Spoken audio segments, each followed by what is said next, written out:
안녕하세요. 104회 전산세무 2급 실무시험 풀이를 하도록 하겠습니다. 주 2000 산업이고 전자제품의 제조 및 도소매업을 주업으로 영위하는 중소기업이라고 합니다. 그리고 단기는 2022년이고요. 문제 1번. 일반 전표 입력 메뉴를 이용해서 입력을 하도록 하겠습니다. 1번. 3월 10일 전기의 회수 불능 채권으로 대손 처리됐던 외상 매출금 거래처 입력 생략이라고 되어 있고 600만 원 중 절반을 현금으로 회수하다 라고 되어 있었죠.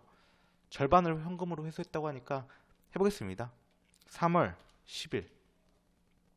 근데 이미 대손 처리됐다고 하니까 이거 600만 원 중 절반이니까 원래 기존에 대손 처리됐을 때는 대충 대손 충당금을 없애고 외상 매출금, 외매라고 쓰겠습니다. 이런 식으로 처리를 하잖아요. 그런데 여기다가 현금으로 회수를 한 경우에는 이거를 다시 역분계를 쳐줍니다. 외상 매출금 하고 대손 충당금 이거를 쳐주고 난 다음에 외상 매출금을 없애주고 현금으로 이렇게 받는 회계 처리를 하는 것이죠. 그런데 외상 매출금이랑 여기 이렇게 없어지니까 결국에는 현금, 대손 충당금 이런 식의 계정으로 쓰게 되는 것입니다. 회수할 때 말이죠. 300만 원 회수하니까 일단은 차변에 현금이라고 쓰고요. 거래처 없죠? 300만 원. 이고 대변에는 대손 충당금인데 외상 매출금이죠. 이렇게 하시면은 끝이 나는 것입니다. 대손세액공제 적용하지 않는다고 하니까 이렇게 하면 끝이에요. 만약에 대손세액공제를 받은 것이 받은 채권으로 이제 다시 회수가 됐다. 그러면은 부가세 예수금이라는 계정이 대변에 하나 더 나오게 됩니다. 2번 3월 15일 코스닥 상장 주식인 에코전자의 주식 500주를 단기 보유 목적으로 주당 만원에 매입하고 대금은 수수료 5만원과 함께 보통예금 계좌에서 이체하다. 수수료는 영업의 비용으로 처리할 것이라고 되어 있죠. 3월 15일 그리고 단기 매매 증권이라고 쓰면 되고요. 주당 500주에 500주에 만원이니까 500만원이죠. 그리고 차변에 수수료 비용인데요. 수수료 비용인데 이거는 판매 관리비 뭐 어디에도 들어가는 것이 아니라 영업의 비용으로 하라고 했으니까 이거 984 이걸로 선택을 해주면 됩니다. 5만원이죠. 그리고 대변에는 보통 예금 이렇게 써주시면 끝이 나는 것이죠. 7월 7일 영업부가 사용하는 건물에 대한 재산세 126만원과 생산부가 사용하는 건물에 대한 재산세 88만원을 보통 예금으로 납부하다. 7월 7일 재산세 같은 경우에는 세금과 공가죠. 세금과 공가인데 영업부가 사용하는 것이 판관비로 되는 것이 126만원이고 세금과 공가일 때 제조원가로 되는 것이 88만원이죠. 88. 그리고 대변에는 보통예금 써주시면 됩니다. 7월 16일 세무교육 전문가인 한세법씨를 초빙하여 생산부 직원들을 대상으로 연말정산 교육을 실시하고 그 대가로 한세법씨에게 100만원 중 원천징수세액 33,000원을 제외한 금액을 보통예금 계좌에서 지급하다. 교육훈련비 계정 과목으로 회계 처리할 것이라고 되어 있으니까 7월 16일에 가서 해보겠습니다. 교육훈련비의 제조원가죠. 생산부 직원이니까. 그리고 100만원이고요. 그리고 대변에는 예수금에 33,000원. 나머지 대변의 보통예금이죠. 이렇게 하시면 끝이 납니다. 그리고 8월 31일 거 해보겠습니다. 8월 31일 정기예금 만기가 도래해서 원금 이거를 보통예금 계좌로 입금이 됐대요. 보통예금 계좌로 입금이 된 것부터 하는 게 아니라 정기예금부터 없애겠습니다. 정기예금이 원래 차변인데 없애려면 대변이죠. 정기예금 1,000만원 이렇게 쓰고요. 이자소득, 이자수익이 40만원이죠. 근데 원천징수세액은 선납세금으로 하시면 되고요. 자산으로 하라고 그랬으니까 61600 나머지 차변의 보통예금 이렇게 하시면 끝이 납니다. 그리고 이제 매입 매출 전표 입력 메뉴에서 입력하는 건데요. 해보겠습니다. 이거 닫고 매입 매출 전표 가서 1월 22일이죠. 근데 공장 건물을 신축하기 위한 토지를 취득하면서 토지 정지 비용을 지급하기로 하고 전자세금계산서를 발급받다. 여기 세액이 나와 있으니까 이거 불공제로 하셔야겠죠? 전자계산서면 면세로 해야 되는데 불공제 54번으로 하시면 되고요. 54. 품목 토지 정지 비용이라고 쓰고요. 공급가액 13750000. 부가세 자연스레 나오고 공급처 명의 상진개발.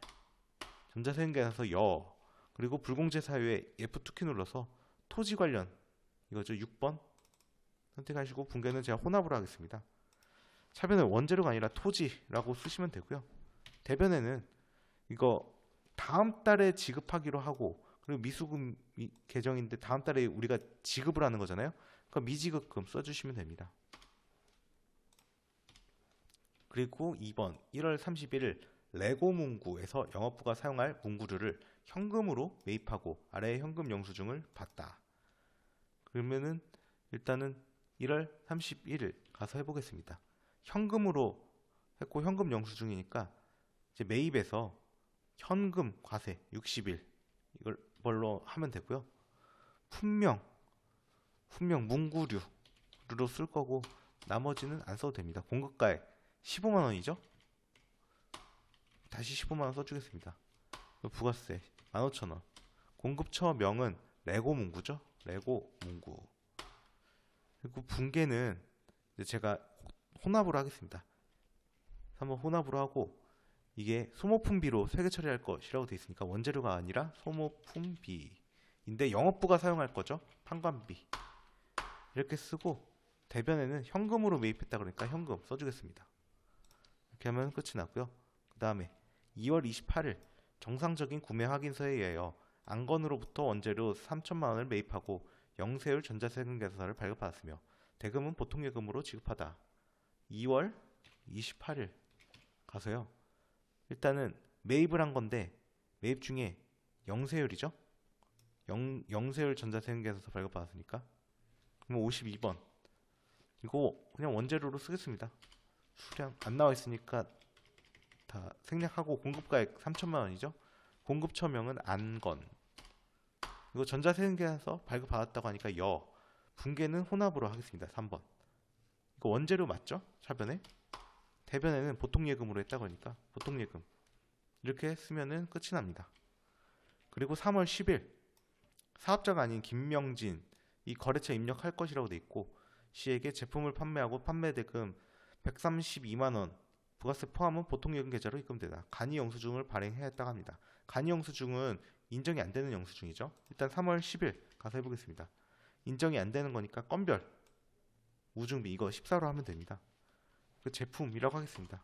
공급가액 이 부가세 포함이잖아요. 그러면은 120만 원이죠. 120만 원. 이거 부가세가 12만 원. 이어야 이게 합쳐서 132만 원이 되니까요. 그리고 F2키 눌러서 김명진 써주겠습니다. 분계는 3번 혼합으로 하겠습니다. 이렇게 하면 대변은 제대로 잘 써있고요.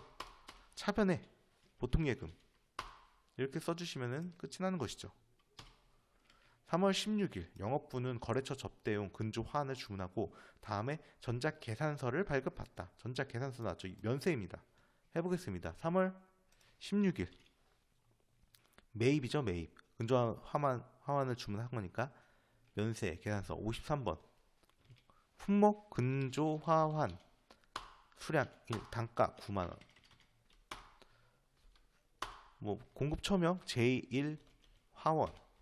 전자계산서 발급 받았으니까 여. 분계는 혼합으로 하겠습니다. 이거 원재료가 아니죠. 접대비죠. 접대용이니까 영업부가 한 거니까 여기 판관비 이걸로 선택을 해주시고 대변에는 우리가 외상 미수금이네요. 미수금 아직 지급을 안 한 거니까 미지급금으로 해주시면 되겠습니다. 미지급금 이렇게 하시면 끝이 나고요. 다음으로 3번 부가세 신고 관련해서 이제 문제인데요. 일단 이거 닫고요. 다음의 자료를 이용해서 2022년 제2기 부가세 예정 신고 기간에 신용카드 매출저표 등 수령 명세서를 작성하시오. 사업용 신용카드는 신한카드를 사용하고 있으며 현금 지출의 경우 사업자 등록번호를 기재한 지출증빙용 현금 영수증을 수령하였다. 상대 거래처는 일반 과세자라고 가정하며 매입 매출 점표 입력은 생략한다. 이렇게 7월 15일부터 9월 21일까지 나와 있는데요. 여기 중에서 이제 신용카드 등 매출 점표 등 수령 명세서에서는 이제 이게 일단은 먼저 부가가치세 여기 가서 해보겠습니다. 여기서 하시면 되고요. 갑을 작성하라고 했으니까 갑을 작성을 하는데요. 이렇게 7월 9월부터 하고 여기서는 이제 우리가 매출 점표를 수령한 거잖아요. 그러면 우리가 쓴 거죠. 근데 매입세 공제를 받는 것 중에서 이제 불공제 항목은 신용카드 매출 점표 등에서는 아예 쓰질 않습니다. 기재를 안 해요. 직원 출장 택시요금 이게 운송사역 사업자 같은 경우에는 이거 불공제 항목이니까 이거 제외하고요. 그리고 직원 야유회 놀이공원 입장권 구입 입장권 발매 사업 하는 그런 사업자 등한테 이런 입장권 구입하고 받아도 신용카드로 써도 이거는 매입세 공제가 안 됩니다. 매입세 공제가 되는 건 이거 두 개예요. 7월 30일이라고 8월 12일. 이 문제는 사실 그 운송사업자랑 입장권 발매 사업자한테 받으면은 매입세 공제 안 된다라는 것을 아셔야 풀 수 있는 문제라서 좀 어려운 문제라고 보실 수 있는데요. 어쨌든 나왔으니까 이거는 제끼고 이 입장권도 제외하고 나머지 적어 보겠습니다. 7월 31일 현금 영수증 받았죠? 그러면 현금이라고 씁니다. 현금. 공급자 F2키 눌러서 확인해 보겠습니다. 오피스 있죠? 카드 회원번호 같은 경우에는 위에 나와 있는 거 이걸로 쓰시면 됩니다. 1000, 2000, 3000, 4000. 이렇게 이렇게 돼 있는 경우에는 이렇게 다시 같은 것을 넣어 주시면 되고요.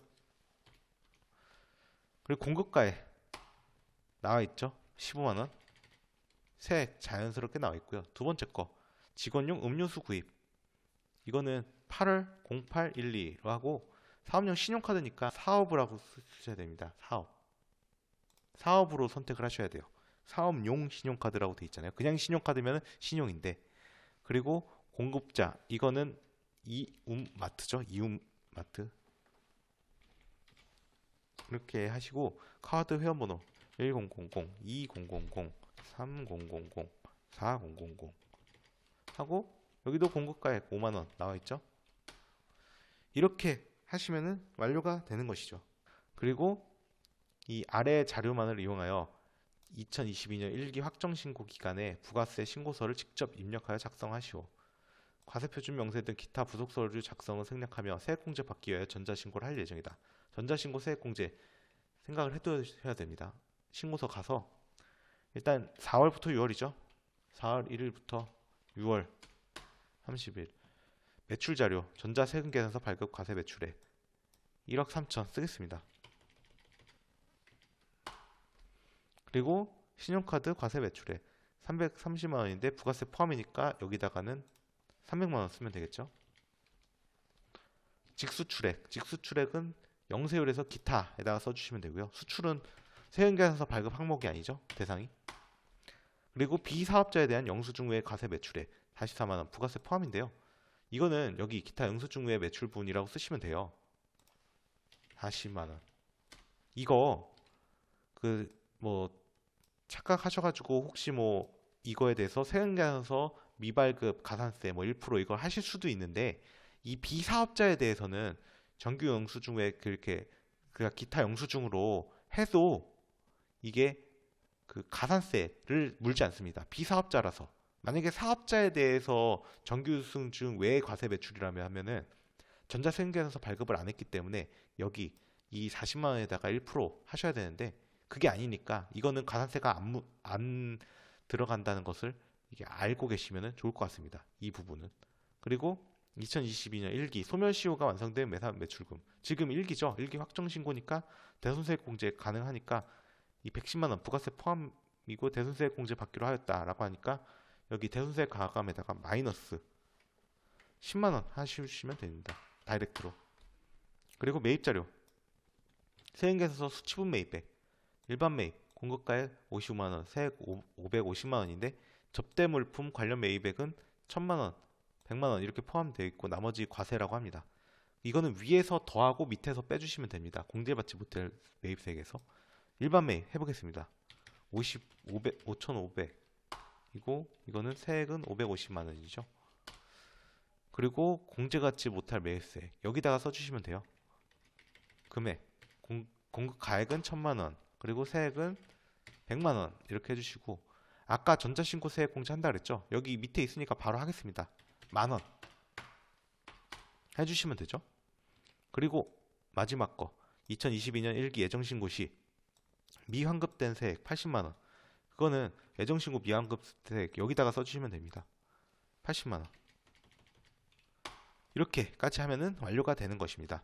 이 부가세 문제 중에서는 쉬운 편에 속하는 문제라고 보시면 되겠습니다. 그리고 3번 2022년 제2기 부가세 확정신고 기간에 부가세 신고서 및 관련 부속 서류를 전자신고하세요. 전자신고하는 문제인데 굉장히 쉽습니다. 해보겠습니다. 전자신고 밑에 있죠? 여기다가 들어가서 해보겠습니다. 확정신고 2기 확정이니까 10월부터 12월이죠. 그리고 여기 보실게 신고인 구문 납세자 자진신고 이미 돼 있죠? 그러면 엔터 계속 치시면 됩니다. 제작 경로 로컬 디스크 C 이걸로 돼 있으니까 그냥 넘어가시면 되고요.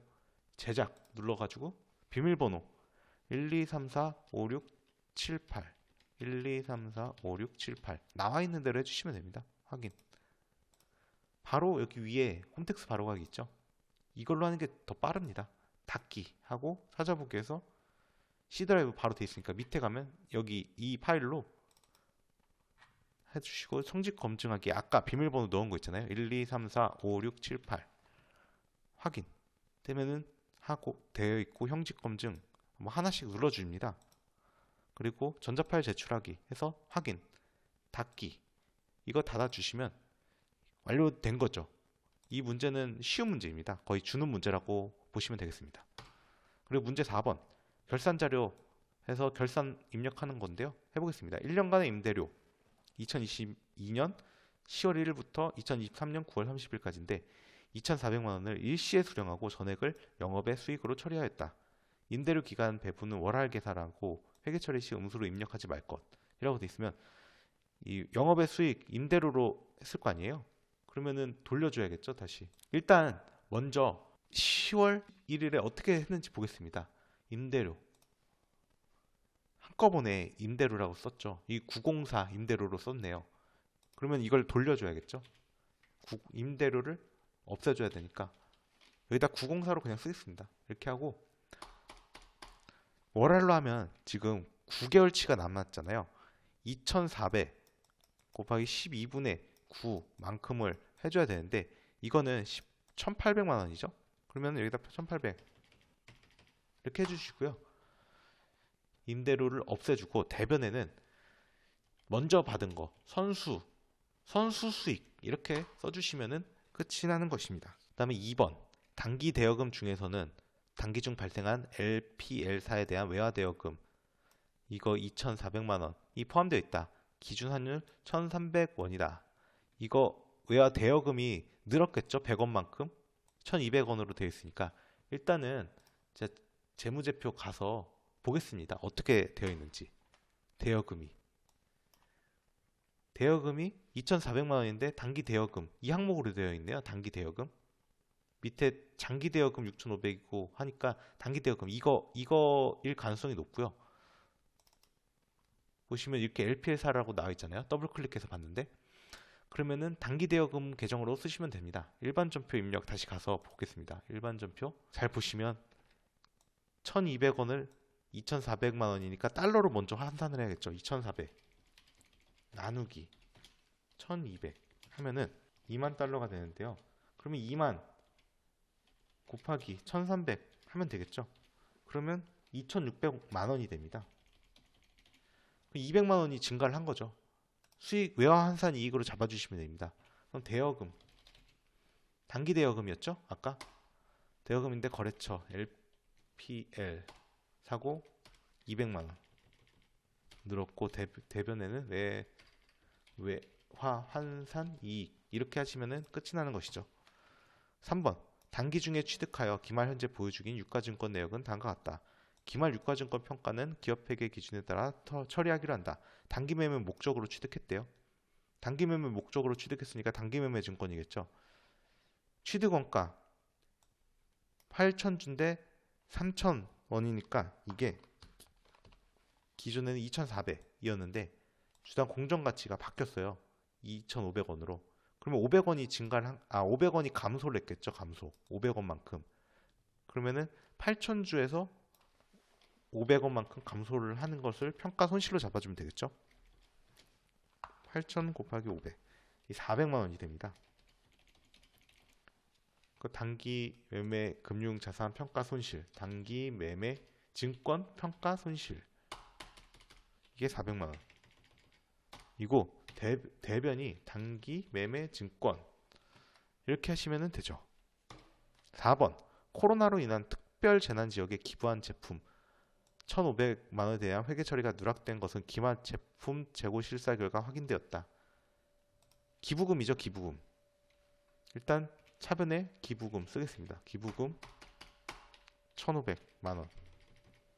이거 제품 대변에는 제품이라고 쓰면 되는데요. 여기는 제품은 일반적으로 매출원가에 가산이 되잖아요. 나중에 판매로 해가지고. 근데 여기 기부금으로 이 개정이 됐으니까 여기다가 적요를 꼭 써주셔야 됩니다. 적요 타개정으로 대책 손익계산서 반영분 8번 이렇게 해주셔야 정답으로 인정이 됩니다. 5번 기말 현재 보유하고 있는 영업부의 감가상각 자산은 다음과 같다. 감가상각비와 관련된 회계처리를 하시오. 그다음에 차량 운반구 이거 취득일자 2021년 이거 취득원가 5천만 원이고 잔존가치 없고 내용요소 5년 정해법이죠. 정기말 이거는 무시하시고요. 단기 감가상각 비용만 하시면 되니까 이게 5천만 원에다가 그냥 5분의 1 하면 되죠. 그러면은 1,000만 원이죠. 1,000만 원. 1,000만 원 감가상각비로 하면 되고 이거 영업부니까 판관비로 처리하시면 됩니다. 해보겠습니다. 여기다가 바로 하면 됩니다. 감가상각비 상각비인데 판관비로 하고 1,000만 원 라고 대변에는 감가상각 무계획인데 차량 운반구 거잖아요. 이걸로 선택을 해주시면 끝이 나죠. 5번 원천징수 관련 문제인데요. 총무부 사원 강지우의 부양가족 자료이다. 부양가족은 생계를 같이 하고 있으며 부양가족의 공제 요건이 충족되는 경우 모두 강지우 사원이 적용받기로 한다. 근로자 본인의 소득세가 최소화되도록 사원 등록 메뉴에 부양가족 명세를 작성하시오. 기본공제 대상자가 아닌 경우에 부로 입력할 것이라고 되어 있는데 이거는 뒤에 거 같이 보시고 하겠습니다. 먼저 이걸 닫고요. 연간 소득금액 합계액이 100만 원 이하이거나 총급여가 500만 원 이하인 경우에는 기본공제 대상자입니다. 이때 연간 소득금액은 종합소득, 퇴직소득, 양도소득금액의 합계액이며 비과세 및 분리과세 소득은 제외합니다. 그리고 취약 및 질병의 요양 등으로 퇴거한 경우에도 생계를 같이 하는 것으로 인정을 합니다.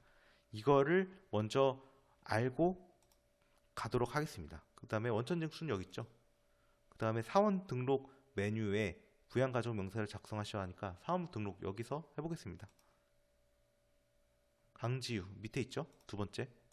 그리고 부양가족 명세는 여기 있습니다. 하나씩 치시면 됩니다. 강지우 본인 거는 나와 있고 연말관계 F2키 누르겠습니다. 정혜미 배우자죠. 정혜미 내국인 주민등록번호로 나와 있으니까 다 나와 있는 대로 치겠습니다. 10284521 배우자인데 퇴직소득 금액이 200만 원이잖아요. 그러니까 100만 원 초과했죠? 그러니까 이거는 부로 하셔야 됩니다. 부 0번 부. 그 다음에 두 번째 본인의 모칙 김미자님 소득자의 직계 존속 김미자 내국인이고 주민등록번호 55020323463111 이렇게 하고 60세 이상이긴 한데 일용 근로소득 550만 원이 있다고 하잖아요. 그런데 아까 비과세 및 분리과세 소득은 제외한다고 했으니까 일용 근로소득은 아무리 많아도 이거 분리과세가 되거든요. 무조건 분리과세 되는 거니까 이거는 없는 것으로 봐야 돼서 그냥 60세 이상 이거 4번 이걸로 하는 게 맞습니다. 그리고 강지민님 본인의 동생이죠. 본인의 동생이면 형제자매네요. 6번 형제자매 강지민 내국인. 그리고 79101021154222 질병의 유형으로 일시적 퇴고고 뭐 장애인인데 항시 치료를 요하는 중증 환자인데 양도소득 금액이 300만 원이에요. 아까 양도소득 금액, 퇴직소득 금액, 종합소득 금액 그게 합계액이 100만 원 초과 이하여야지 가능하다고 했죠. 지금 보니까 300만 원이니까 이것도 적용이 안 됩니다. 그래서 이거 부로 하셔야 됩니다. 부. 그리고 강지율, 강민율 둘 다 자녀죠. 자녀, 직계비속. 강지율 쓰고 07 05 05 48 42 106 이렇게 하고 원고가 당선되어 받은 일시적인 원고료 100만 원. 이 100만 원이 기타 소득인데 이거 분리과세 되잖아요. 분리과세. 그러니까 분리과세가 아니라 분리과세를 선택할 수가 있죠. 300만 원 이하면은. 근데 분리과세로 선택을 하든 안 하든 간에 지금 어쨌든 간에 100만 원 이하잖아요. 100만 원 이하. 그러니까 해당이 되죠. 20세 이하니까 해당이 되고요. 이 강지율은 8살 이상이니까 자녀세 공제 받을 수가 있습니다. 그리고 또 한 명 더 있죠. 강민율 주민등록번호 그리고 100-705-384-5722 그리고 국외 유학 중이라고 하는데 이 취약 등의 형편으로 해도 된다고 했죠.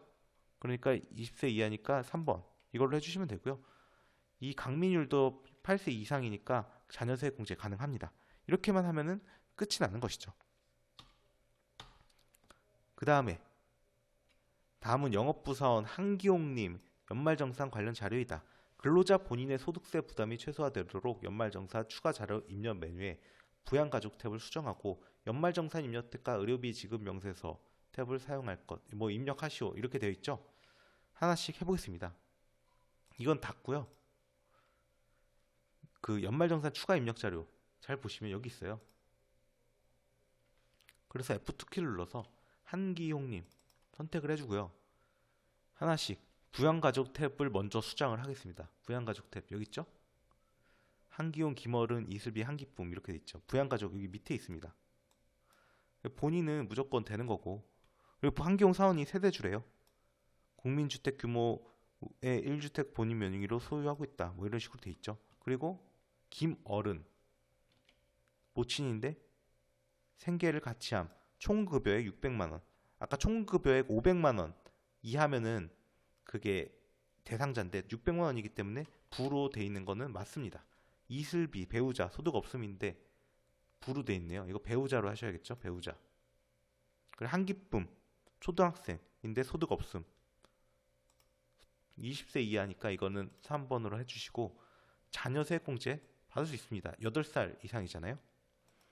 이렇게 바꿔주시면 되고요. 그 다음에는 이제 연말정산 입력 탭에 가서 보험료부터 하나씩 해보겠습니다. 보험료는 여기서 할 수가 있는데요. 일단 이거 하기 전에 제가 밑에 내용을 같이 보고 또 진행을 하도록 하겠습니다. 되게 여러 가지 써놨죠. 이거 좀 크게 써놓을게요. 이거 연간소득금의 합계액이 100만 원 이하이거나 총급여가 500만 원 이하인 경우 기본공제 대상자. 이거는 아까 전에 문제에서 제가 이미 말씀을 드렸고요. 보험료 세액공제. 일반 보장성 보험료인데 자동차 보험료 포함이며 피보험자가 기본공제 대상자면 해당이 됩니다. 그리고 의료비 세액공제. 이거 주의하실 게 의료비 세액공제는 대상자가 나이하고 소득 요건이 없어요. 그래서 위에서 기본공제 대상자가 안 되더라도 같이 살고 있으면 나이하고 소득 요건 없이 의료비 세액공제 받을 수가 있습니다. 건강 증진을 위한 의약품 구입비는 세액공제 안 되죠. 미용 목적도 안 됩니다. 그리고 교육비 세액공제. 국외 소재 교육기관에 대한 것은 아래의 조건을 모두 충족시켜야 되는데요. 조건 1은 국외 소재 교육기관이 교육법에 따른 학교에 해당해야 되고 그리고 조건 2는 아래의 둘 중 하나에 해당하는 사람이어야 돼요. 하나가 뭐 가, 목은 국외 유학에 관한 규정에 따른 자비 유학 자격이 있는 사람이거나 혹은 국외 유학에 관한 규정에 따라 유학하는 자로서 부양 의무자와 국외에서 동거한 기간이 1년 이상인 사람. 그러니까 이 부양 의무자라는 것은 그 뭐 부모님, 쉽게 말해서 부모님을 생각하면 되겠죠. 부모님과 국외에서 동거한 기간이 1년 이상이거나 이거 둘 중에 하나에 해당이 되면은 이제 이 교육비 세금국제 국외 소재 교육기관에 대한 거는 받을 수가 있는데 한번 보겠습니다. 보험료, 본인 자동차 보험료 75만 원, 배우자 저축성 보험료 안 되죠. 자녀 보장성 보험료, 자녀 되는데 보장성 보험료니까 되죠. 75만 원이랑 15만 원이랑 되니까 더해서 90만 원이죠. 90만 원 적으면 됩니다. 여기다가 보장성 보험 90만 원 일단 적고요. 그 다음에 의료비, 모친 질병 치료 목적 병원비 300만 원, 한 경우에 신용카드로 결제. 참고로 모친 아까 총급여의 600만 원이기 때문에 이 기본공제 대상자는 안 되지만 제가 이거 의료비 세액공제 같은 경우에는 소득 요건하고 나이 요건 없다 그랬잖아요. 그래서 이 가능합니다. 본인의 소득세 부담 최소화되도록이라고 되어 있으니까 이 모친 거 이 한기용님이 대신 받을 수가 있습니다. 그래서 일단은 이거는 다시 부양가족 탭에서 의료비 여기 쪽에서 가서 F2키 누르면 할 수가 있는데요. 모친 김어른님이죠. 가서 잘 보시고 여기 보면은 사실 원칙적으로 무슨 여기 내용에 국세청 등에서 가져온 자료이다 이렇게 뭐가 나와 있어야 되는데 그게 안 나와 있어요. 그래서 원래는 여기 의료비에다가 무슨 영수증인지 이걸 알려줘야 되는데 왜 말씀을 그렇게 드리냐면은 의료증빙코드 이쪽을 보면은 여러 가지 있잖아요. 진료약제비, 장기요양, 기타 영수증. 근데 아무것도 그런 게 안 써져 있으니까 일단은 국세청장 보통은 일반적으로 국세청 홈택스에서 끌고 오기 때문에 국세청장 1번으로 선택을 하겠습니다. 원래는 여기에 그런 내용이 나와 있어야 됩니다. 조건이. 금액은 300만 원이죠. 그리고 모친 고약구행비 건강 증진 목적 이거 안 되고 배우자 허리 디스크 수술비 치료 목적이니까 120만 원 되는데 실손 의료보험금 50만 원 수령했대요. 일단 배우자 것도 해보겠습니다. 여기도 국세청장으로 그냥 해도록 하겠습니다. 120만 원이고 실손 의료보험금 이거 50만 원 써주셔야 됩니다. 왜냐면은 이게 의료비 세액공제 대상이 되는 게 120만 원에서 실손 의료보험금을 차감한 금액 그러니까 70만 원 어치가 세액공제 대상 금액이 되는 거거든요. 이렇게 하고 확인을 눌러주겠습니다. 그 다음에 교육비인데요. 참고로 제가 정답부터 말씀을 드리면 이거 캐나다 선지 소재 초등학교 교육법에 따른 학교에 따라 해당하는 교육기관 수업료 2천만 원이라고 돼 있잖아요.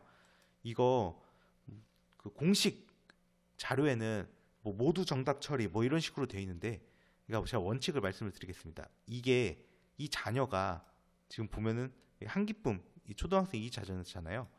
이 자녀인데 해외 소재인데 교육법에 따른 학교에 해당하는 조건은 맞는데 이 자녀가 아까 다시 보시면 자비 유학의 자격이 있는지 혹은 유학하는 자는 맞는데 이 부양 의무자랑 국외에서 동거한 기간이 1년 이상인지 그런 게 안 나와 있잖아요. 그러니까 부양 의무자라고 하면 여기 한기용 씨라고 볼 수가 있겠죠. 이슬비 님은 소득이 없으니까 이 한기용 씨랑 해외에서 1년 이상 산 적이 있는지 뭐 이런 게 조건이 안 나와 있으니까 모두 정답이라고 나와 있는 건데 만약에 해당된다고 가정하고 진행을 해보도록 하겠습니다. 해당된다고 가정을 하면 교육비 세액공제는 여기 연말정산 입력 가서 하시면 되고요. F2키를 누르겠습니다. 초중고죠 초중고 1인당 300만원 여기다가 300만원 이렇게 해가지고 하시면 되는 거예요. 아무리 2천만 원이라도 2천만 원을 지출했더라도 전체 다가 되지 않습니다. 한기쁨 초등학생이잖아요. 그래서 300만 원까지만 되는 것입니다. 이렇게 하시면 되고요. 이게 된다고 가정하면 300만 원이고 이게 해당이 안 되면 그냥 안 되는 겁니다. 빵원이라고 하셔야 됩니다. 조건이 안 나와 있으니까 그냥 된다고 가정을 하고 풀겠습니다. 기부금 배우자 종교단체 기부금 50만 원이죠. 밑에 있으니까 이것도 F2키 누르고 종교단체 맨 밑에 있어요. 50만 원 확인. 그리고 신용카드 사용액 같은 경우에는 옆으로 가면 내려가서 신용카드 등 사용액 여기 가서 F2키를 눌러보겠습니다. 본인 신용카드 1000만원, 모친 병원비 300만원과 대중교통 이용분 100만원 포함, 배우자 현금 영수증 400만원, 전통시장 사용분 50만원 포함. 이거 각각 나눠서 해주셔야 돼요. 여기 각각 나와있죠. 그리고 모친 병원비 같은 경우에는 의료비 세액공제도 되고 신용카드 소득공제도 되고 두 개 다 됩니다. 참고로 보험료 같은 경우에는 이게 안 돼요. 신용카드 소득공제는 안 됩니다. 그렇게 말씀드리고 진행을 하겠습니다. 현금 영수증 400만원인데 전통시장 사용분 50만원, 그리고 나머지 350만원은 현금 영수증이겠죠. 350 이렇게 쓰고요. 그 다음에 모친 병원비는 포함이 되는 거니까 맞고, 대중교통 이용분 100만원 따로 있죠. 여기 100만원. 그러니까 1000만원에서 100만원을 빼야 되니까 여기 신용카드에다가는 900만원을 써야겠죠. 이렇게 하시면은 완료가 됩니다. 그리고 마지막으로는 주택임차, 장기주택 저당 차입금 이자 상환액 이렇게 돼 있잖아요. 아래 추가 자료 참고할 것, 주택자금 관련 세부 내용 이런 식으로 나와 있는데, 이거는 연말정산 입력에 밑에 보시면 여기 장기주택 저당 차입금 이자 상환, 이자상 이렇게 써 있잖아요. 여기다가 장기주택 저당 차입금 이런 식으로 나와 있으니까 이걸로 하셔야 됩니다. 34번에 여기 눌러서 F2키를 누르면 쓸 수가 있죠. 여기 조건이 여러 가지 있잖아요. 잘 보셔야 됩니다. 차입일이 2014년 6월 1일이고 상환기간이 15년 고정금리래요. 차입일 이후 일단 이 둘 중에 하나죠. 2012년 이후 차입금이고 고정금리 또는 비거치 상환 둘 중에 해당이 되면 여기다가 하는 겁니다. 이자 상환액 200만원이죠. 여기다 200만원을 써주시면 됩니다. 200만원 이렇게 이자 상환액 요건 모두 충족한 것으로 본다 이렇게 돼 있잖아요. 그래서 그냥 상환액을 여기다가 조건을 잘 보시고 차입금 언제 차입했냐, 이게 변동인지 고정인지 비거치인지 뭐 거치식인지 그런 거를 잘 보시고 그 상환액을 넣어주시면 끝나는 그런 문제입니다. 이상으로 제104회 전산세무 2급 기출문제 풀이를 마치도록 하겠습니다.